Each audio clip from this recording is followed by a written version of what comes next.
Sometimes in life, you just got to know when to admit that you were wrong. And other times in life, it takes over 7 years to figure out that you were wrong or just develop your opinions on things. So I have basically built the foundation of this YouTube channel off videos like this one, where I'm helping people figure out which bike that they should buy when they're coming into BMX.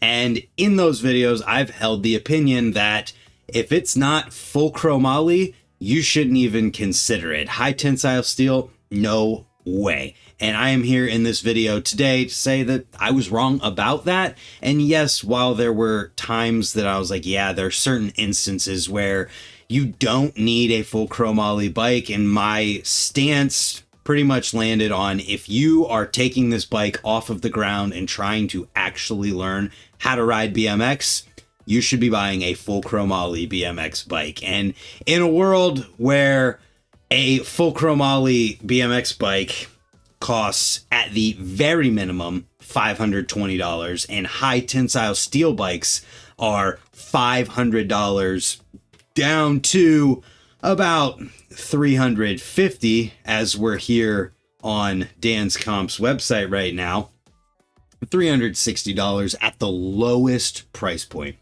In a world where those are the prices that we have for complete BMX bikes, there's some things that just have to be reconsidered here, because the biggest thing of all is that not everybody can afford a $520 bike when they're first starting out. And after Mike at Dan's Comp made this video talking about high tensile steel that's on their YouTube channel, right?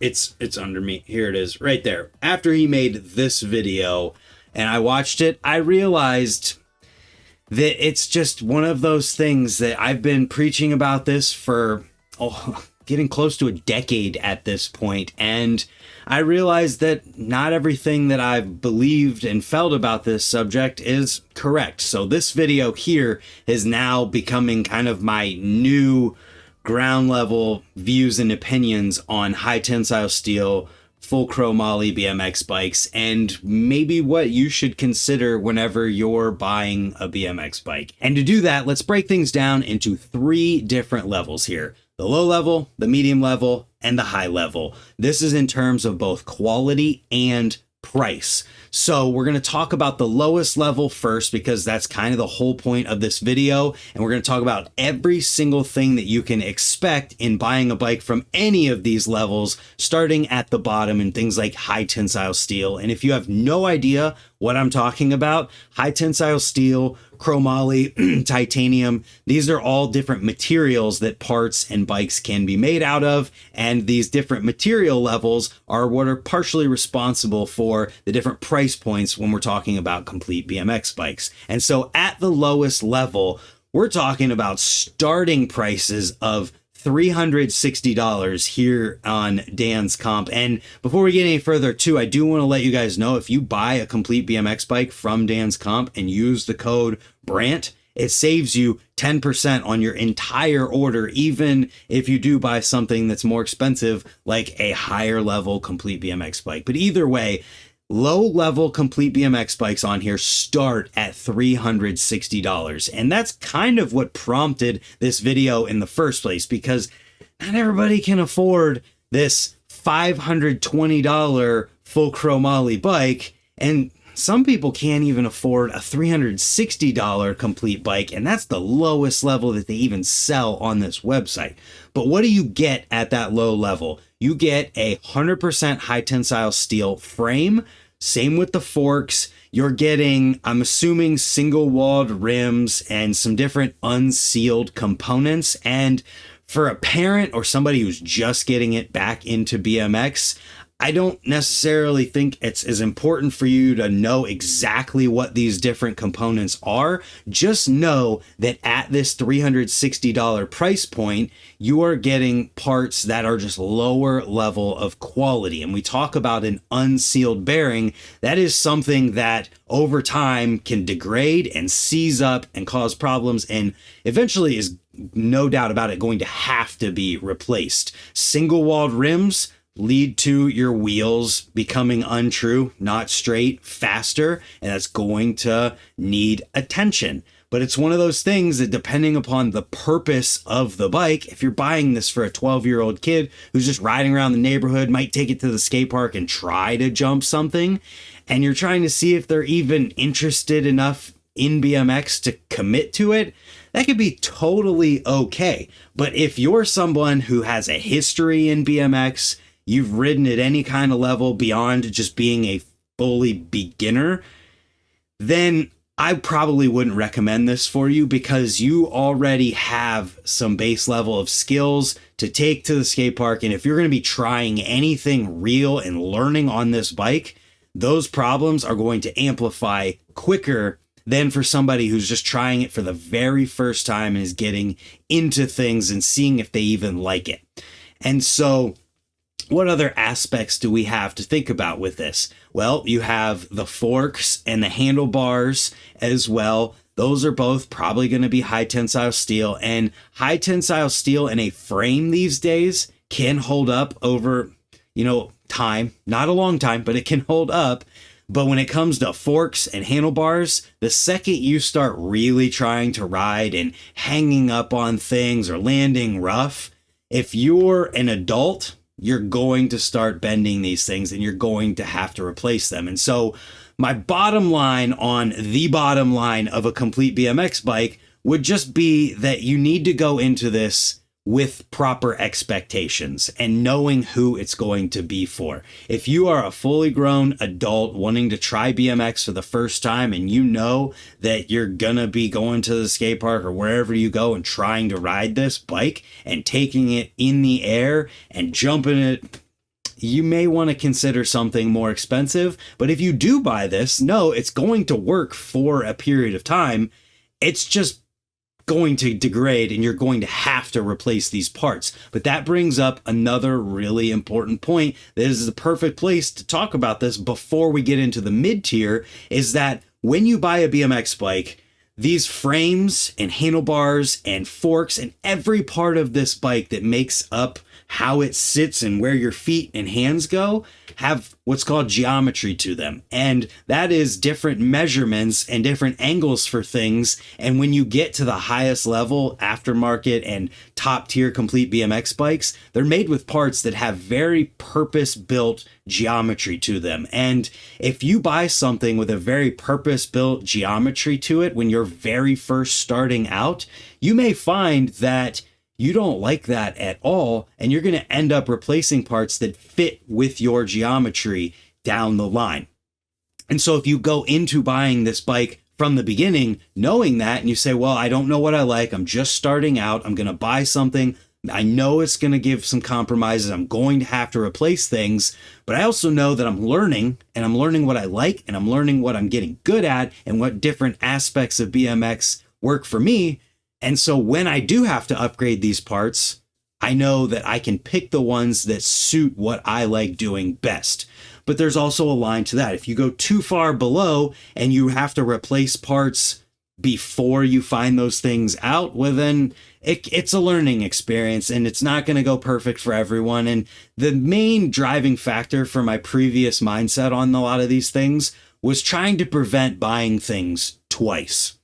And what I've learned over time is that a lot of times you're going to have to buy stuff twice anyways. And when it comes to safety and riding parts for too long, even people who've been riding for 20 years buy parts multiple times over time because it's safer to have a fresh part than something you've been riding for 5 years. So it's one of those things where you have to go into it with these proper expectations. And hopefully everything that I've explained here can help you build those expectations and know what you're getting into. And so with that, the low level of complete BMX bike starts at $360 and moves all the way up to $520 because this Kink Whip is the lowest cost BMX bike that you can get, not on sale, that has full chromoly, sealed hubs, double walled rims, and all of these things. And so what you can expect with this is a bike that's going to last longer when you're riding it. So when it comes to somebody who is coming back to BMX and looking at a complete BMX bike to buy as kind of like your stepping stone before you go back into having a custom BMX bike, this is kind of the level that I've always recommended for that person. You can get that lower level, but we've already explained everything to do with that. And when you buy this one, it kind of gives you the luxury to get back into riding, start to get the feel for things, and start to figure out again what you like. And then you have more of a time luxury of, okay, I don't have to replace these handlebars because they're bending right now and I haven't kind of figured out what I like yet. I can wait until I really start to figure this out and figure out what companies I like and what riders I like, and maybe I want to get their signature bars or whatever. And then you can buy what you figure out you want before you have to buy something. And that is the case for the forks, the wheels, all kinds of different parts on here. And basically, when you step up to this $500 range, you're stepping up to something that gives you more time on the bike, and it's going to last a bit longer. So that range kind of goes from the $520, I would say, all the way up to, $700 ish. Let's go in here. So we're getting into, $650. These bikes all the way up to the $650 price point haven't fully gotten you into like aftermarket parts. So when we go through these bikes on Dan's Comp, you're getting some aftermarket parts the further up in price that you go. So you're going to be seeing parts on these bikes that you can buy from these companies by themselves too. But it's not until we get to this $900 price point, maybe even between the $875 and $900 price point, that we get to something that has like a aftermarket frame on it. And that's, the We the People Trust, I believe that is a frame from them, the Kink Williams, the Sunday Street Sweeper.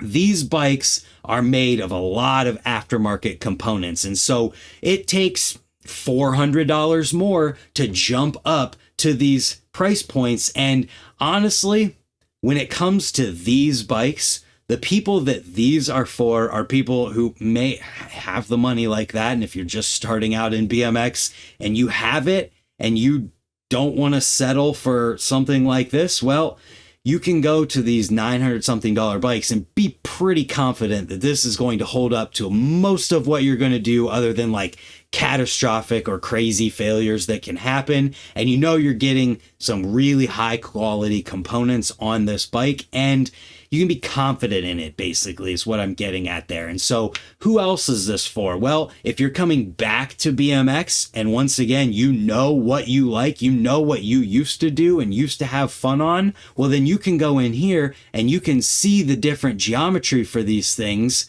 For example, the Street Sweeper and the Williams. You can see it's a Sunday Street Sweeper aftermarket frame, which means you can go check out that frame, see what its geometry is, check out Jake Seeley, see what he likes to do on his bike, and say, okay, how does that compare to what I know I like? Same with Nathan Williams' complete bike. It is the Kink Williams frame, so you know what you're getting into with this, and you basically get into the nuance of things with these bikes. Is this for the young kid who's getting into BMX for the very first time? If his parents or her parents can afford it, well, go for it, but you don't have to have it. And so bikes go all the way up. I mean, we're going through here. This isn't even the last page. These bikes can go all the way up to almost $1,700 because you're getting some carbon fiber rims and things. And then even the Soundwave Special from Sunday is $1,450. But what you know when you're buying these bikes is that every single component on it is an aftermarket component. And if you know what you like and are getting into, well, then this can actually be a pretty good deal because you're getting all of these aftermarket components at a good deal, at a price. It's lower than what it would be if you bought all of them individually on their own. So the bottom line is that when it comes to complete BMX bikes and trying to figure out which bike is right for you, you just have to keep your expectations in line. You know what you're buying and what you should expect with them, and hopefully this video can help you out with that. And if you want to join the membership program, you can jump into my Discord and ask me very specific questions, and I'll help you the best that I can.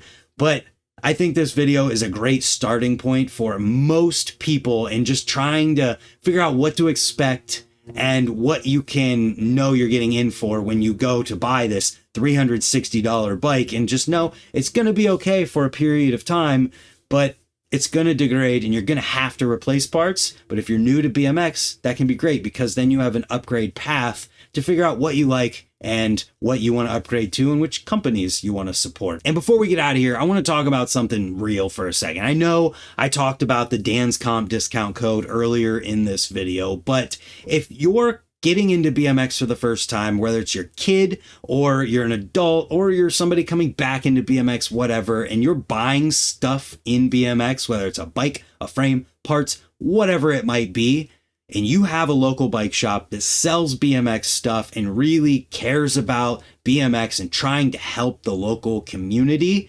make sure you buy from them first. Make sure you go support them, ask the questions there. They're going to do the best that they can to help you. And when you buy this bike, you're going to get support for it, where if something goes wrong, you can take it to them and say, hey, this happened. Can you help me with it? And they're much more apt to help you with that problem than if you said, hey, I bought this bike off Amazon and this happened to it. Well, they're like, well, we didn't build that bike up and we didn't sell it to you, so we can't give you that kind of support. You can pay us to fix whatever problem you have, but when you buy it from them and you buy your parts from them, they're going to go that much further to help support you, and it helps support your local community, and it's something I really try to hammer on. So please understand that, and please buy from your local bike shop if you can. And if you absolutely just don't have a local bike shop, or they hate BMX, we all know those shops, they just won't do it, they just don't seem to want to take your money,